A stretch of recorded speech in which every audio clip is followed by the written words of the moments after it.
అయ్యప్ప స్వాముల సందడి మొదలైంది. కఠోర దీక్షల తర్వాత స్వాములు ఆపద మొక్కుల అయ్యప్పను దర్శించుకునేందుకు శబరిమల బయలుదేరుతారు.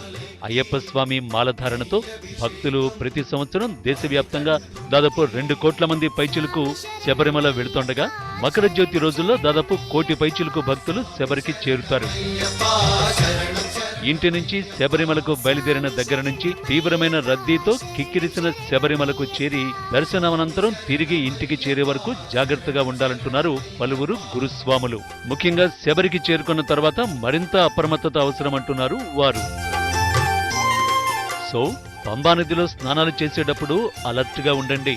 పంబా నుంచి సన్నిధానం వరకు ఏటవాలుగా ఉన్న కొండ ఎక్కే సమయంలో స్వాములు నిదానం పాటించండి. ఏకధాటిగా నడుస్తుండడం కాకుండా మధ్య మధ్యలో కాస్త విశ్రాంతి తీసుకుంటూ ఉండండి. అనారోగ్య సమస్యలున్న స్వాములు ఖచ్చితంగా ఆగుతూ వెళ్ళండి. కొండ ఎక్కే సమయంలో కొందరు స్వాములు ఆక్సిజన్ అందక ఇబ్బంది పడుతుంటారు. అయితే దారిలో అక్కడక్కడ ఉండే ఆక్సిజన్ పార్లర్లు, కార్డియాక్ సెంటర్ల సేవలు వినియోగించుకోండి. రద్దీ రోజుల్లో సన్నిధానంలో బస ఏర్పాటు చేసుకోవడం అంత మంచిది కాదని తెలుసుకోండి. అయ్యప్ప స్వాములు దర్శనం అనంతరం వెంటనే పంబకు తిరిగి వెళ్లిపోండి. పెద్దపాదం యాత్ర చేసే స్వాములు గుంపులు గుంపులుగా పగటిపూట మాత్రమే యాత్ర చేయండి. ఎరిమేలి, అలుదా నది, కాళకట్టి, కరిమల, పెరియార మట్టం, పంబా తదితర ప్రాంతాల్లో ఉండే విచారణ కేంద్రాలను, అలాగే వైద్య శిబిరాలను, అన్నదాన కేంద్రాలను, మెడికల్ షాపులను వినియోగించుకోండి.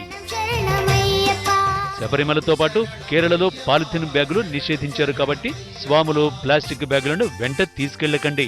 ఇరుముడితో పాటు నగదు, వస్తువులు, బ్యాగుల విషయంలో అప్రమత్తంగా ఉండండి. కఠిన నియమాలతో, కఠోర దీక్షతో ఏ కష్టానికైనా వెనుదిరగక ఇరుముడి నెత్తికెత్తుకుంటారు స్వాములు.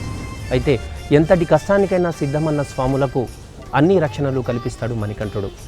అందుకే స్వామియే శరణం అయ్యప్ప అంటూ ధైర్యంగా పైలంగా వెళ్ళి ఆనందంగా రండి.